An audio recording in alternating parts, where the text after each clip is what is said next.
Alarms tear through my cockpit before I even understand what is happening. Red light floods every panel.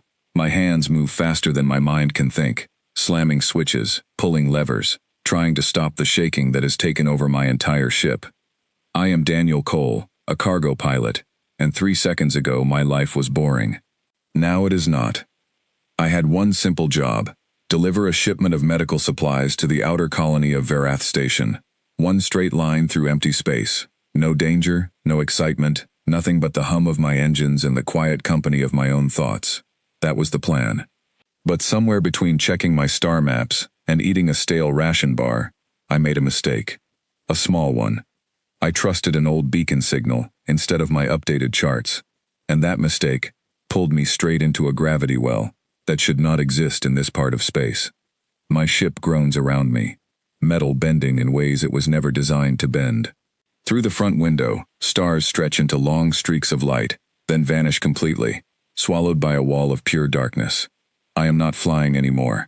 I am falling, pulled by something powerful and invisible, something that grabbed my ship the moment I crossed an invisible line I never saw drawn. "Come on," I whisper to my controls, though I know they cannot hear me. "Just work. Just this once." They do not work. My navigation system flickers and dies. My communication array screams with static before falling silent. The lights inside my cockpit flash once, twice, then settle into a dim emergency glow. I am alone, spinning through a void that swallowed my ship whole, and there is nothing I can do but hold on and hope I do not die in the next few seconds. Then, as suddenly as it began, the pulling stops. My ship steadies. The shaking fades into an eerie stillness that feels almost louder than the chaos before it. I sit frozen in my seat, breathing hard, my heart pounding against my ribs like it is trying to escape. For a moment, I do not move. I do not trust the silence. Silence has a way of lying to you right before something worse happens. Slowly, I lift my head and look through the window. My breath catches in my throat. Floating before me, so massive it blocks out every star behind it, is a ship unlike anything I have ever seen. It is not shaped like anything built by human hands. Long curved lines twist around a central body like vines wrapped around a tree, glowing faintly with a soft blue light that pulses slowly, almost like a heartbeat. It does not look like metal. It looks alive.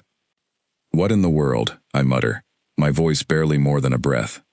I have heard stories, of course. Everyone has. Whispers of ships seen at the edges of charted space, vessels that do not match any known design, sightings that get quietly erased from official records. I always assumed they were just stories, tales told by bored pilots trying to make their long routes feel less lonely. I never believed I would see one myself. I certainly never believed I would be pulled toward one by some invisible force I cannot explain. My hands tremble as I check my ship's systems. Life support is failing. Power reserves are dropping fast. The gravity well that pulled me here damaged something deep in my engine, and now I am drifting, powerless, directly toward that massive glowing structure. I do not have a choice. I know that even before I fully accept it, my ship is dying around me, and the only thing nearby that might keep me alive is the very thing that pulled me out of my path in the first place. "Okay," I say to myself, trying to steady my breathing. "Okay, Daniel. Think." I run every diagnostic I know, hoping for some miracle fix, some hidden reserve of power that will let me steer away and disappear back into safe, boring space. There is nothing. My engines are silent. My ship drifts closer to the massive vessel with every passing second, pulled now not by strange gravity, but by simple, unavoidable momentum. The glowing ship grows larger in my window until it fills my entire view. Details begin to emerge that I could not see before. Long ridges run along its surface like veins. Soft light spills from what might be windows, though they are shaped unlike any window I have ever seen, more like teardrops than squares. The whole structure seems to breathe, expanding and contracting so slowly that if I were not staring directly at it, I would not notice at all. A section of the massive hull begins to shift. I freeze. Plates of the strange material slide apart smoothly, silently, revealing a dark opening large enough to swallow my entire ship without effort. Light spills out from somewhere deep inside, gentle and blue, like moonlight filtered through water. It does not look threatening. It looks almost inviting, and that thought terrifies me more than if it had looked dangerous. My ship drifts toward the opening, caught in some kind of pull I cannot fight and do not fully understand. I grip the edges of my seat, my knuckles turning white, my mind racing through every possible outcome. Maybe this is a trap. Maybe I am about to become another quiet story other pilots whisper about, a warning to stay on the marked paths. Or maybe, somehow, this is the only reason I am still breathing. This is a mistake, I say out loud, my voice shaking. This is such a huge mistake. But mistakes do not always ask for permission. They simply happen, and then you are left to deal with what comes next. My ship slides through the opening, and darkness swallows me whole for just a moment, before soft blue light replaces it. The opening closes behind me with a quiet hiss, sealing away the emptiness of space, and trapping me inside something I cannot begin to understand. I sit perfectly still, staring through my window, at a massive chamber unlike anything I have ever seen. The walls curve upward endlessly, disappearing into a haze of soft light far above. Strange patterns move across the surfaces, shifting like liquid, glowing faintly with colors that have no names I know. My ship rests gently on some kind of platform, as if it weighs nothing at all. For a long moment, nothing happens. I sit in silence, my heart pounding, waiting for something, anything, to explain what is happening to me. Then, a soft chime echoes through my cockpit speakers, followed by a voice. It is not a voice I recognize. It is not human. It is smooth and layered, like several tones speaking together in perfect harmony. And though I cannot understand the words, something about it feels curious rather than threatening. I swallow hard, my mouth suddenly dry. "Hello?" I say weakly, my voice cracking. "Can you understand me?" Silence answers me, stretching long enough that I begin to wonder if I imagined the voice entirely. Then, slowly, lights along the platform beneath my ship shift color, moving from blue to a soft green, almost like a signal, almost like a greeting. I let out a shaky breath, running a hand through my hair. "Okay," I whisper to myself, trying to calm the storm inside my chest. "You wanted adventure, Daniel. Well, here it is." I glance down at my damaged systems, useless and dark, then back up at the glowing chamber surrounding me. Whatever waits beyond this platform, whatever pulled me from my path and dragged me into this impossible ship, I have no way to run from it now. My engines are dead. My communication is silent. I am completely, utterly alone, trapped inside a mystery that started with one small mistake. A section of the wall ahead of me begins to glow brighter, shifting shape, curving inward, to form something that looks almost like a doorway. My pulse quickens as I watch it open fully, revealing a soft light spilling out from beyond. Something moves within that light. A shape, tall and slender, steps forward just enough for me to see an outline before stopping, watching, waiting. My hands hover over my controls, though I know there is nothing left for me to do. No escape, no power, no way back. Whatever is waiting for me on the other side of that doorway, I am about to meet it. And somehow, despite the fear twisting through my stomach, a strange, quiet curiosity begins to rise beneath it. I made a mistake that pulled me into the heart of the unknown, and now the unknown is finally about to answer back. I unbuckle my harness slowly, my hands still shaking, and rise from my seat for the first time since the pulling began. My legs feel unsteady beneath me, but I force myself toward the small airlock at the rear of my ship. Every step feels heavier than the last, like my own body understands what my mind is only beginning to accept. There is no going back now. I place my hand against the airlock control and pause, staring at my own reflection in the dark metal surface. My eyes are wide, my face pale, but underneath the fear, I see something else looking back at me. Determination, maybe. Or simple human stubbornness, refusing to let fear win completely. "No turning back," I whisper. I press the control, and the airlock hisses open. Cool air rushes in, carrying a scent I cannot describe, something clean and strange, like nothing found on any world I have ever visited. I step forward, my boots echoing softly against the platform beneath me, and walk toward the glowing doorway where a figure still waits, silent and watching. Whatever mistake brought me here, I have a feeling it is about to become the beginning of something far bigger than I ever imagined. The figure in the doorway steps fully into the light, and my legs nearly give out beneath me. She is tall, taller than any person I have ever met, with skin that carries a faint silver shimmer beneath the soft glow of the chamber. Her eyes are large, a deep violet color, and they study me with an intensity that makes my chest tighten. Her clothing wraps around her body in smooth layers, dark fabric threaded with lines of faint light that pulse gently, almost like a second heartbeat running along her skin. She does not look like a threat standing before me. She looks like a question I have no answer for. Behind her, more shapes begin to emerge from the corridor, each one just as tall, just as strange, each one watching me with the same sharp curiosity. I count 4, then 5, then stop counting, because my mind is too busy trying to process what my eyes are seeing. Every single one of them is female. Not a single male figure stands among them.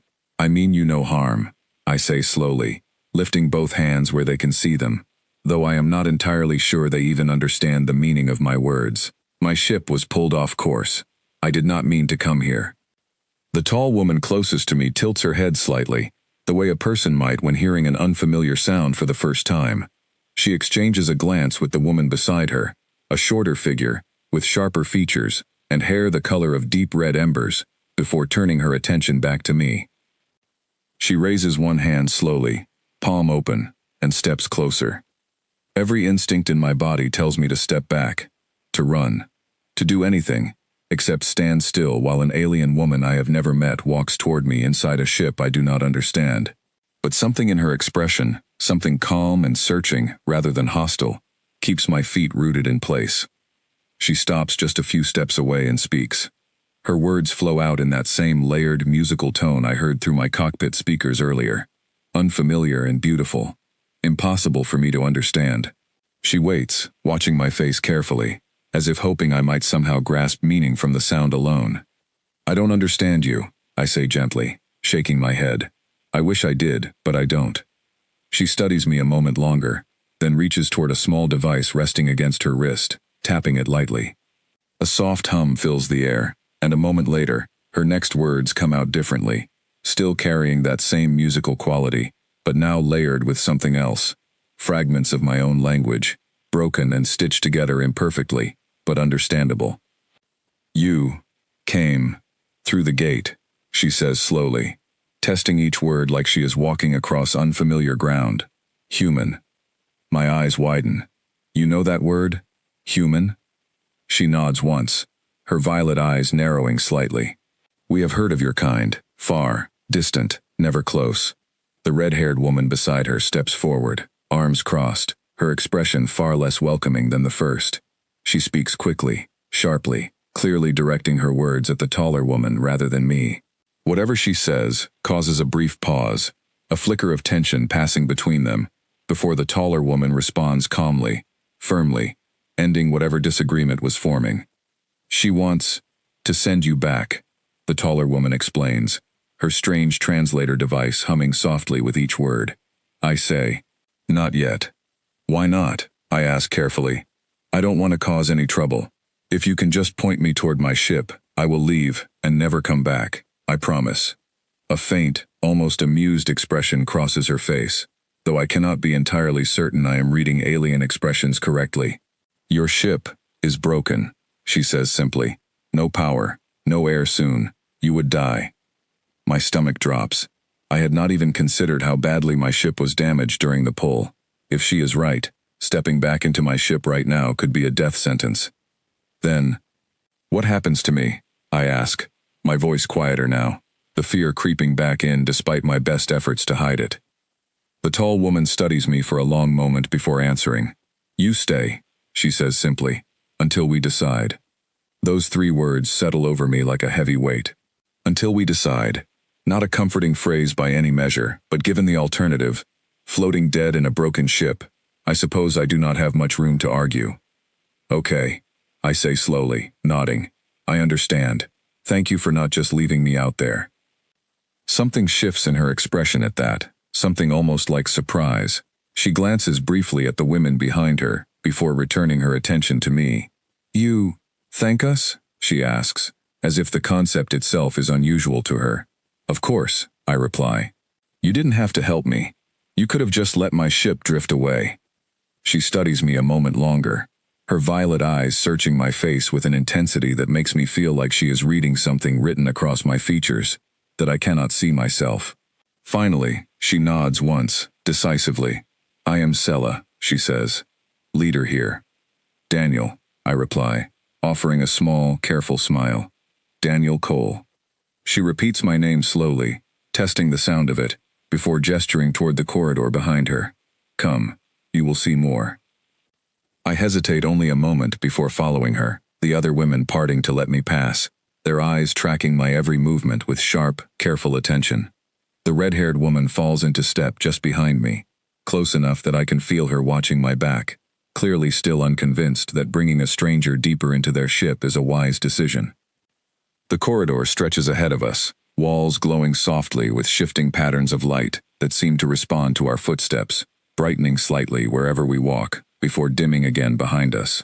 The air smells clean, almost sweet, carrying a faint hum of energy that I can feel more than hear, vibrating gently through the floor beneath my boots.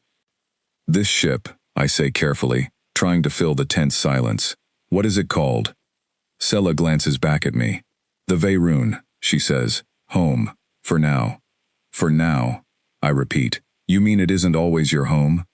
Her expression tightens slightly, and for a moment, I think she will not answer. Then she speaks again, her voice quieter than before. Long story, she says simply. Later, perhaps. I decide not to push further, sensing that whatever history surrounds this ship and the women aboard it runs deeper than a few careful words exchanged in a hallway. We continue walking, passing through wide-open chambers filled with strange equipment I cannot begin to understand, past groups of women who pause their tasks just long enough to stare at me, with expressions ranging from curiosity to open suspicion. Every single face I see is female. Not one exception among the dozens of women moving through the ship around us. Where are the men? I ask before I can stop myself, the question slipping out despite my better judgment. The entire corridor seems to go still for just a moment. Sela stops walking, turning slowly to face me, her expression unreadable. Behind her, the red-haired woman's eyes narrow sharply, her jaw tightening. There are no men, Sela says finally, her voice carrying a weight I do not fully understand. Not anymore. The way she says those words, quiet and final, tells me this is not a topic to explore carelessly. I nod slowly, deciding to let the question rest for now, though it lingers in my mind, tangled among a dozen other unanswered questions building with every step deeper into this impossible ship. We continue walking until the corridor opens into a massive chamber unlike anything I have seen so far. The ceiling stretches impossibly high above us, filled with soft glowing patterns that shift and swirl like slow-moving clouds. Along the walls, rows of strange containers pulse with faint light, and at the center of the room stands a raised platform surrounded by curved seating, clearly some kind of gathering space. Several more women turn to look as we enter, their conversations falling silent, their attention fixing entirely on me. I suddenly feel very small, very human, standing in the center of a room full of eyes that have likely never seen anyone quite like me before. This is where we gather, Sela explains, gesturing around the chamber, where decisions are made. And I'm guessing, I say slowly, glancing around at the many watching faces, that right now, you're all deciding what to do with me. Sela's lips curve into the faintest hint of a smile, the first genuine expression of warmth I have seen from her since stepping aboard. Clever, she says. Yes, that is exactly what is happening. The red-haired woman steps forward again, speaking quickly and firmly, her sharp gaze never leaving me. Whatever she says clearly carries weight, because several other women nod in agreement, their expressions hardening with something close to suspicion, maybe even fear. Vasha believes you are dangerous, Sela translates, nodding toward the red-haired woman. A trick, a trap sent by enemies. My eyes widen. I'm not a trap, I say quickly, shaking my head. I promise you, I had no idea this ship even existed until a few minutes ago. I was just delivering supplies when something pulled me off course. Sela studies me carefully, her violet eyes searching my face for any sign of deception. Whatever she finds there seems to satisfy her, at least for now, because she turns back to the gathered women and speaks firmly, her tone leaving little room for argument. The tension in the room does not fully disappear, but it softens slightly, enough that I feel like I can finally breathe a little easier. "You will stay," Sela says, turning back to me, "until your ship can be repaired, or until we decide otherwise." "And if you decide otherwise?" I ask carefully. Her expression grows serious, and for the first time since meeting her, I see something almost like sympathy in her violet eyes. "Then you will not remember any of this," she says quietly, "for your safety, and ours." A chill runs down my spine at those words, though I try my best not to let it show on my face. Whatever secrets this ship holds, whatever history led to a vessel filled entirely with women, and not a single man among them, I have a feeling I have only scratched the very surface of something far larger than I ever imagined possible. I glance around the massive chamber one final time, taking in the glowing walls, the watching faces, the quiet hum of energy running through every surface around me, and I realize something with startling clarity. My small mistake, one wrong beacon signal trusted at the wrong moment, has pulled me into the heart of a mystery I am now completely unable to walk away from. Whatever happens next, I have a feeling my life is about to change in ways I cannot yet begin to understand. 3 days pass aboard the Veyroon, though I quickly learn that time moves strangely inside a ship with no true windows to the outside world. Sela assigns me a small chamber near the gathering hall, sparse but comfortable, with a bed that seems to mold itself gently to my body the moment I lie down. I spend most of my hours wandering the corridors under careful watch, always trailed by at least one woman assigned to keep an eye on me, usually Vasha herself, who still has not softened her suspicion even slightly. "You do not need to follow so close," I tell her one afternoon, or what I assume is afternoon based on the ship's dim lighting cycle. "I promise I'm not going to steal anything." Vasha's sharp eyes flick toward me, her expression unreadable. "I do not trust easily," she says through her own translator device, her voice clipped and cold. "Especially not strangers who fall from broken skies." "Fair enough," I reply, deciding not to push the matter further. Trust, I am learning, is not something freely given aboard this ship, and given whatever history led to its current state, I cannot entirely blame them for their caution. It is on the 4th day that Sela finally invites me somewhere new, a chamber deep within the ship that I have not yet seen, tucked behind a heavy door, marked with glowing symbols I cannot read. She leads me there personally, Vasha trailing close behind as always, her expression as guarded as ever. "I think it is time," Sela says quietly as we approach the door, "that you understand what this ship truly is." My pulse quickens with a mixture of anticipation and nervousness. Every conversation over the past few days has felt like walking along the edge of a much larger truth, one carefully kept just out of my reach. Whatever waits behind this door, I have a feeling it will finally begin filling in the many blank spaces in my understanding. The door slides open with a soft hiss, revealing a massive chamber, unlike anything I have seen so far aboard the Veyroon. Rows upon rows of tall, glowing containers stretch out before us, each one filled with a soft, pulsing light, arranged in careful patterns that stretch far beyond what my eyes can fully see in the dim chamber. "What is this place?" I ask quietly, my voice barely above a whisper, though something about the room feels like it demands quiet reverence. Sela walks slowly among the containers, her fingers trailing gently along their smooth surfaces as she speaks. "This is the memory of everything we lost," she says softly, "and the hope of everything we might still become." I follow her deeper into the chamber, studying the glowing containers more closely. Within each one, faint shapes seem to shift and pulse, though I cannot quite make out clear details through the soft light surrounding them. "I still don't understand," I admit. "What exactly is stored here?" Sela stops walking and turns to face me fully, her violet eyes carrying a weight of sorrow I had not seen from her before. "Our people," she says quietly. "What remains of them?" My chest tightens at the sadness in her voice. "I'm listening," I say gently. "Whatever you want to tell me, I'm listening."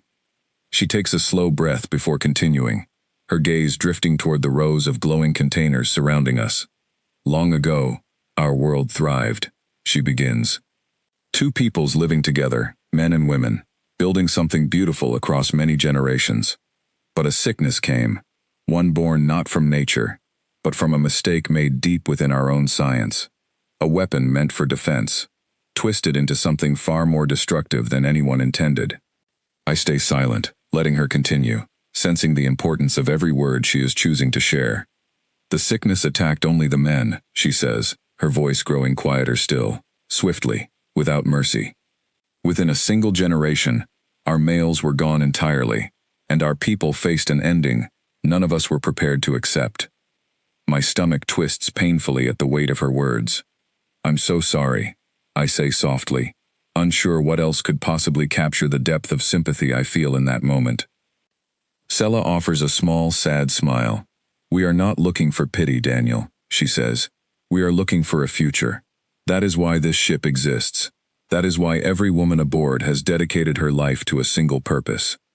She gestures toward the glowing containers surrounding us.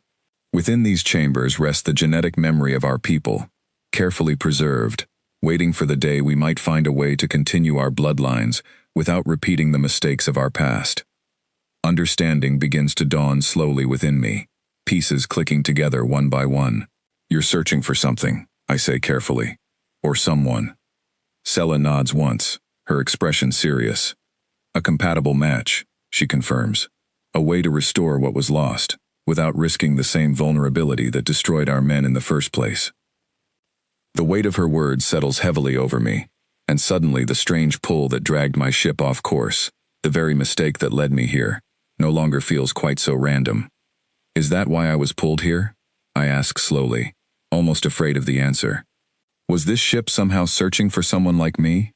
Sela hesitates before answering, her gaze drifting briefly toward Vasha, who stands silently near the chamber entrance, her expression carefully guarded. The Veyron carries technology beyond simple navigation, Sela admits finally. A subtle pull, designed to draw compatible signatures toward us across vast distances. We did not know exactly who, or what, it might find. But something aboard your ship resonated strongly enough to trigger it. My mind races, trying to process the implications of what she is telling me.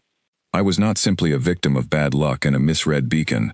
I was, in some strange way, chosen, pulled deliberately across the void by a ship, desperately searching for a way to save its people. That's a lot to take in, I admit quietly, running a hand through my hair. I understand, Sela replies gently, and I do not ask you to accept any responsibility you are not willing to carry. You are free to decide your own path here, Daniel. We are not captors. We are simply people trying desperately to survive. Before I can respond, a sharp alarm suddenly echoes through the chamber, red light flashing urgently across every surface. Sela's expression instantly shifts from quiet sorrow to sharp alertness, her posture straightening immediately. What's happening? I ask, my heart rate spiking in response to the sudden change in atmosphere. Intruder alert, Vasha says sharply, already moving toward the chamber entrance, her earlier suspicion of me momentarily forgotten in favor of a far more urgent concern. Something has breached the outer hull. Sela turns quickly toward me, her expression serious. Stay close, she instructs firmly. Whatever is happening, it is not safe for you to be alone right now. We move quickly through the corridors, following Vasha, as she leads us toward the source of the alarm, other women joining our path along the way, their expressions tense and focused. The soft glowing walls that once pulsed gently with calm light now flash urgently with sharp red warnings, casting harsh shadows across every face we pass. Who would attack this ship? I ask, struggling to keep pace as we hurry through the winding corridors. Sela's jaw tightens. Hunters, she says grimly. Others who have learned of what we carry and seek to claim it for themselves, whether through trade or through force. My stomach drops at the implication. You mean people have tried this before? More than once, Vasha answers sharply from ahead of us, not bothering to slow her pace. And they will keep trying, so long as we remain the last hope for our people's survival. We reach a control chamber, filled with glowing panels and worried faces. Several women already working urgently at various stations, their fingers moving swiftly across controls I cannot begin to understand. Sela moves quickly to the center console, her eyes scanning rapidly across the information displayed before her. Confirmed, she announces grimly. 3 vessels. Small, fast. Boarding parties already deployed toward the lower decks. How many intruders? Vasha asks sharply. Unknown, Sela replies, but armed, and clearly prepared for resistance. My heart pounds against my chest as the reality of the situation fully settles over me. I am aboard a ship under attack, surrounded by women desperately trying to protect the very last hope of their entire species, and somehow, through nothing more than a foolish navigational mistake, I have found myself standing directly in the middle of it all. What can I do to help? I ask, surprising myself with how steady my voice manages to sound despite the fear twisting through my stomach. Sela glances toward me, clearly weighing her response carefully. "This is not your fight, Daniel," she says. "You owe us nothing." "Maybe not," I reply, meeting her gaze firmly. "But you didn't have to help me either, and you did anyway. I'm not going to just stand here and do nothing while you're in danger." Something shifts in Sela's expression. A flicker of surprise quickly followed by something that looks almost like gratitude. She nods once, decisively. "Then stay close," she says, "and do exactly as I say." The sound of distant impacts echoes through the ship, faint but unmistakable, growing steadily closer with every passing second. Whatever is coming toward us, it is moving fast, and it is moving with clear, dangerous purpose. I take a deep breath, steadying myself as best I can, and follow Sela and the others deeper into the ship, toward whatever danger now threatens to unravel everything I have only just begun to understand. My mistake brought me here. Now, it seems, I have a chance to prove that mistake was worth something after all. We move through the lower corridors quickly, the flashing red light casting long shadows that seem to stretch and twist with every step.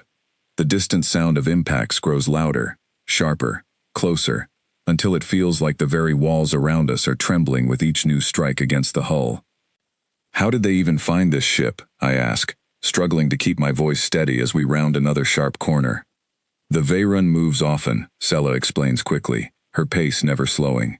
"But nothing stays hidden forever. Someone must have tracked an old signal, or followed a supply route back to us."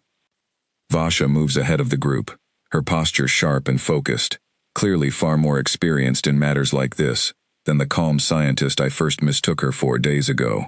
"Boarding party has breached Deck 7, she calls back, glancing at a small device strapped to her wrist. Moving toward the central systems. "The central systems?"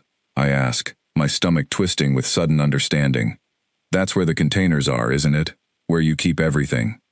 Sela's expression tightens. "Yes," she confirms grimly. "If they reach that chamber, everything we have worked to preserve could be lost, or worse, stolen entirely." The weight of that possibility settles heavily over the group as we push forward, moving with renewed urgency through the winding corridors. I glance around at the women surrounding me, their expressions a careful mixture of fear and fierce determination, and I realize with startling clarity just how much this ship, and everything aboard it, truly means to them. We reach a junction where the corridor splits into two separate paths. Sela stops abruptly, turning to address the small group gathered around her. "Vasha, take 3 others, and secure the central chamber," she instructs firmly. "I will lead the rest toward the breach point and slow them down." Vasha hesitates, her sharp eyes flicking briefly toward me before returning to Sela. "And him?" she asks, nodding in my direction. Sela glances at me, clearly weighing the decision carefully. "He stays with me," she decides finally. "I may need his help." Vasha does not argue further, though her expression makes it clear she still harbors doubts about my presence. She turns quickly, gathering 3 other women, and disappears down the left corridor at a brisk pace, leaving Sela, myself, and 2 remaining women to head toward the sound of the breach. "What exactly do you need my help with?" I ask nervously as we hurry forward. "I'm not exactly trained for this kind of thing." "Perhaps not," Sela replies, her focus never wavering from the path ahead. "But humans, from what little we know, tend to think differently under pressure. Sometimes that difference is exactly what a desperate situation requires." I am not entirely sure how to respond to that, so I simply nod and continue following close behind her, my heart pounding steadily against my ribs. We reach the breach point moments later, arriving just as a group of armored figures forces their way through a jagged opening torn into the ship's hull. My breath catches at the sight of them, tall and broad, wrapped in dark-plated armor that gives away nothing about the faces hidden beneath their helmets. "Get back!" Sela shouts, raising a small device from her belt that hums to life with a soft blue glow. The intruders react immediately, raising weapons of their own, and for a terrifying moment, I am certain the situation is about to turn violent. But before anything can happen, Sela activates her device, sending a wave of shimmering light rippling outward, momentarily disorienting the closest intruder, and causing him to stumble backward, clutching at his helmet. Some kind of defense system, I say quickly, understanding dawning. Can you do that again? Not quickly, Sela replies through gritted teeth, already resetting the device. It needs time to recharge. The remaining intruders regroup swiftly, clearly professionals despite the momentary setback, advancing steadily toward our position. My mind races, searching desperately for something, anything, that might help even the odds currently stacked heavily against us. Then my eyes catch sight of something along the corridor wall, a series of exposed conduits running just beneath a thin protective panel, clearly damaged during the initial breach. An idea forms quickly in my mind, born from years spent maintaining my own cargo ship through countless mechanical failures. Sela, that panel, I say quickly, pointing toward the exposed conduits. Can you overload it safely, just enough to create a distraction? She glances toward where I am pointing, her eyes widening slightly with understanding. It would create a small energy surge, she says, enough to blind their sensors temporarily, but risky if done incorrectly. Then let me try, I say firmly, already moving toward the panel despite the obvious danger. I've dealt with damaged systems like this more times than I can count. Sela hesitates only a moment before nodding sharply. Do it quickly. I drop to my knees beside the exposed conduits, my hands moving swiftly, despite the tremor of fear still running through them. Years of experience with my own ship's temperamental systems guide my fingers as I carefully cross two wires that should never touch, creating exactly the kind of controlled overload I am hoping for. A bright flash of light erupts from the panel, accompanied by a sharp burst of sound that echoes loudly through the corridor. The advancing intruders stumble backward, their helmets clearly overwhelmed by the sudden surge, hands reaching up instinctively to shield whatever sensors line their visors. Now, Sela shouts, seizing the opportunity immediately. She and the two remaining women move quickly, using the brief window of confusion to push the disoriented intruders backward, forcing them step by step back toward the breach they created. I scramble to my feet, moving to help however I can, grabbing a length of loose piping from the damaged wall and using it to help block one intruder's path forward. The confrontation is brief but intense, filled with shouted commands and desperate scrambling, rather than open violence, both sides clearly wary of causing serious harm within the enclosed corridor. Slowly, steadily, we manage to push the intruders back toward the breach, their earlier confidence clearly shaken by the unexpected resistance. Finally, with one last coordinated push, the last of the intruders retreats back through the jagged opening, disappearing into the darkness beyond. Sela moves quickly, activating a nearby control panel that causes a thick emergency barrier to slide into place, sealing the breach completely and locking the intruders out. Silence falls over the corridor, broken only by our heavy breathing and the fading echo of retreating footsteps beyond the sealed barrier. I lean back against the wall, my legs suddenly feeling weak beneath me, the adrenaline that carried me through the confrontation finally beginning to fade. That was, I start, struggling to find the right words. Incredibly reckless. I'm aware of that. Sela turns to face me, her expression a complex mixture of relief and something else I cannot quite identify. That was resourceful, she corrects firmly. You saw an opportunity most would have missed, and you acted immediately, without hesitation. I just did what I know, I reply, shrugging weakly. Fixing broken things is kind of my job. A small, genuine smile crosses her face, the warmest expression I have seen from her since arriving aboard the Veyroon. Perhaps, she says quietly, that is exactly the kind of thinking my people need more of. Before I can respond, a soft chime sounds from Sela's wrist device, followed by Vasha's voice, slightly breathless but clearly relieved. Central chamber secured, she reports. No further breaches detected. The intruders appear to be retreating entirely. Relief washes over the corridor as the tension finally begins to ease. Sela closes her eyes briefly, letting out a slow, steady breath before opening them again, meeting my gaze directly. "Thank you, Daniel," she says softly, her voice carrying a sincerity that catches me slightly off guard. "Truly, I'm just glad everyone is safe, I reply honestly. Well, safe for now anyway. Her expression sobers slightly at that. Yes, she agrees quietly. For now. But threats like this rarely stay away for long, especially once word spreads that an outsider helped defend this ship. The implication of her words settles heavily over me. My presence here, once simply a mystery to be cautiously managed, has now become something far more significant, a factor that could potentially draw even greater danger toward this ship and everyone aboard it. What happens now? I ask quietly. Sela studies me for a long moment before answering, her violet eyes carrying a weight of consideration I have not seen from her before.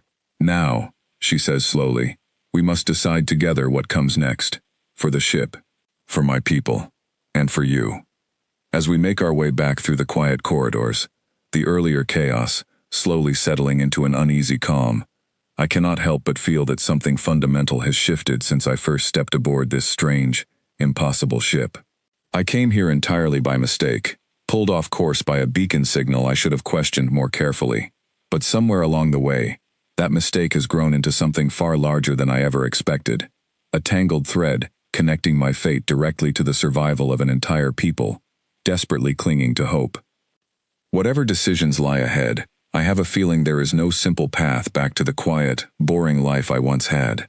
And strangely enough, walking beside Sela through the dimly lit corridors of the Veyroon, I find myself surprisingly unafraid of whatever comes next. The calm does not last long. Barely an hour after the breach is sealed, another alarm begins sounding through the ship, this one different from before, a slow, steady pulse rather than a sharp, urgent scream. Sela's expression tightens the moment she hears it, and she moves quickly toward the nearest control panel, her fingers flying across the glowing surface. What is it now?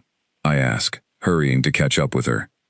The intruders did not simply retreat, she says grimly, studying the information scrolling rapidly across the panel. They have called for reinforcements. A larger vessel is approaching, far more heavily armed than the ones we already faced. My stomach drops. How much time do we have? Not enough, Vasha answers, appearing suddenly from a side corridor, her expression grave. Their ship will reach firing range within the hour. The gathering hall fills quickly, as word spreads through the ship, dozens of women arriving, with expressions ranging from fear to fierce determination. Sela stands at the center of the raised platform, addressing the crowd with a steady voice that carries clearly, despite the tension gripping the room. We have faced difficult moments before, she says firmly, and we have always found a way through. This will be no different. Despite her confident words, I can see the deep worry etched across her face, carefully hidden from the gathered crowd, but plainly visible to me now that I have spent enough time learning her expressions. I step forward, drawing her attention briefly away from the crowd. What are our options? I ask quietly, realistically. Sela hesitates before answering. The Veyroon can attempt to flee, she explains, but our engines were damaged during the earlier confrontation, and full repairs will take time we do not currently have. Alternatively, we could attempt to negotiate, though our previous encounters with hunters like these rarely end peacefully. What about defending the ship directly? I ask. Is there any way to strengthen your position before they arrive?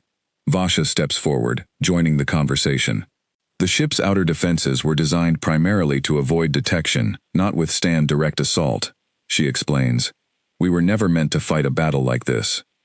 I glance around the gathering hall, taking in the worried faces surrounding us, and something inside me refuses to simply accept defeat without at least attempting every possible option.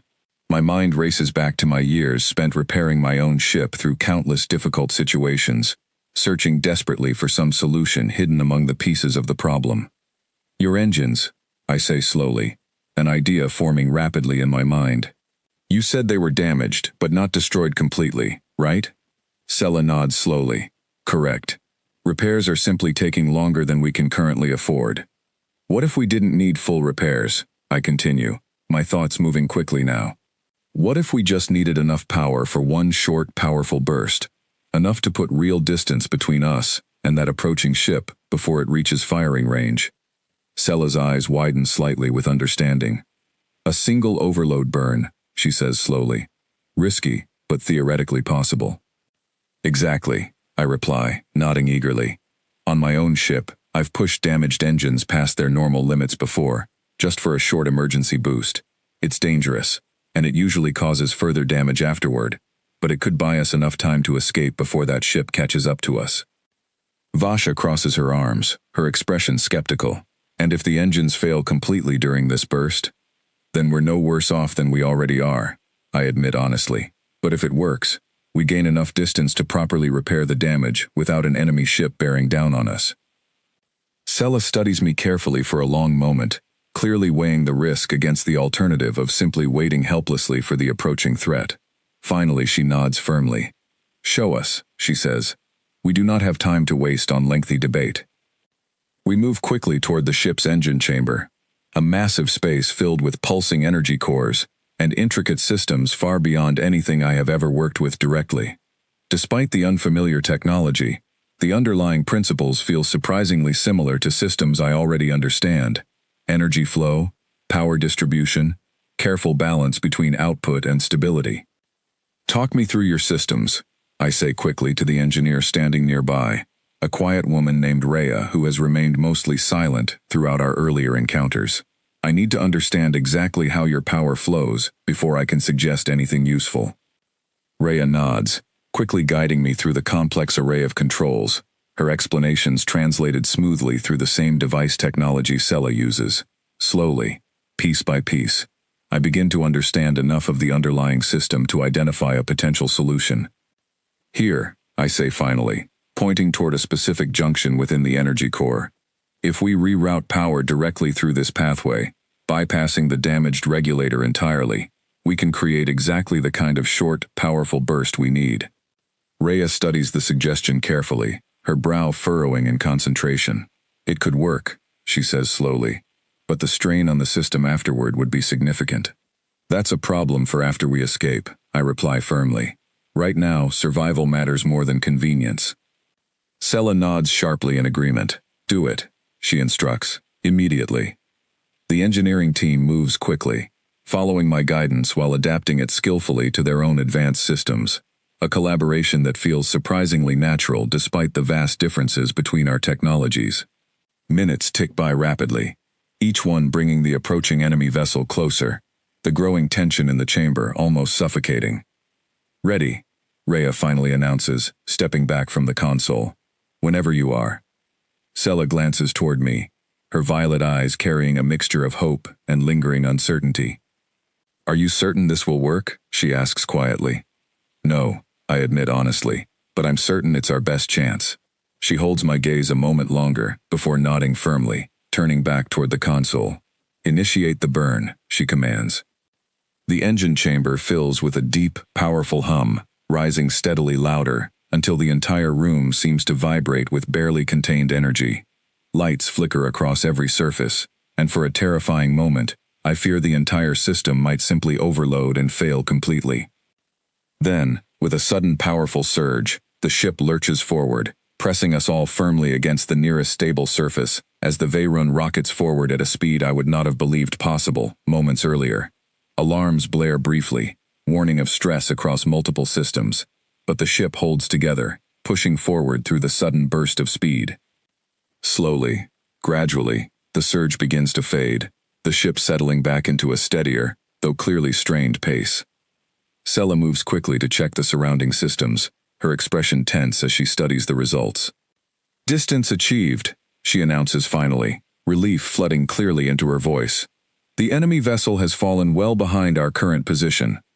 A wave of relief washes through the chamber, exhausted cheers rising from the assembled crew as the immediate danger finally begins to fade. I lean heavily against the nearest wall, my own relief mixing with pure physical exhaustion after the tense, adrenaline-filled ordeal.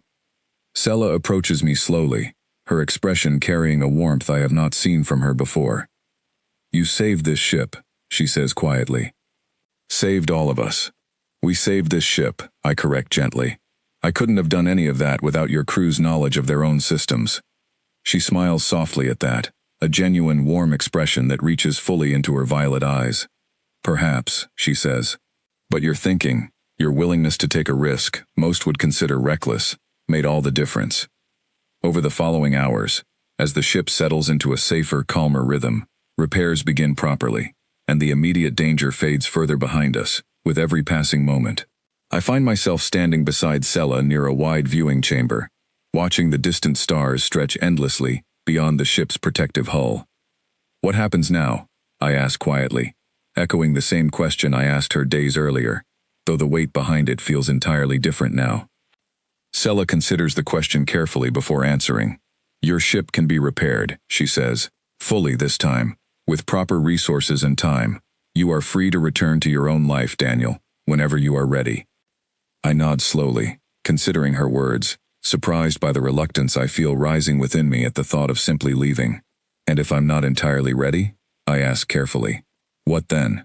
Sela turns to face me fully, her violet eyes searching my expression carefully. Then perhaps, she says softly, there is still more for you to discover here, aboard the Veyroon, if that is truly what you wish. I glance out at the endless stars stretching before us, thinking back over everything that has happened since that single small mistake pulled me off my intended course. A broken beacon signal, a desperate gravity well, an impossible ship filled with women fighting desperately to preserve the last remnants of their people. What began as pure chaos has slowly transformed into something I never expected, a strange, unexpected sense of purpose I have not felt in a very long time. I think, I say slowly, a small smile forming across my face, I'd like to stay a while longer, if that's all right. Sela's answering smile is warm and genuine, carrying a quiet hope that mirrors the feeling steadily growing within my own chest. I would like that very much, she says softly. Standing there together, watching the stars stretch endlessly beyond the safety of the Veyroon's hull, I realize that my life has changed completely since that single, small mistake first pulled me off course. What started as an accident has become something far greater, a connection to a people fighting desperately for their future, and perhaps, if I am fortunate, a new beginning entirely of my own. Whatever challenges lie ahead, whatever mysteries this ship still holds, I find myself ready to face them, not out of obligation, but out of a genuine desire to help shape whatever comes next. My mistake brought me here. But everything that happens from this moment forward, that will be entirely my own choice.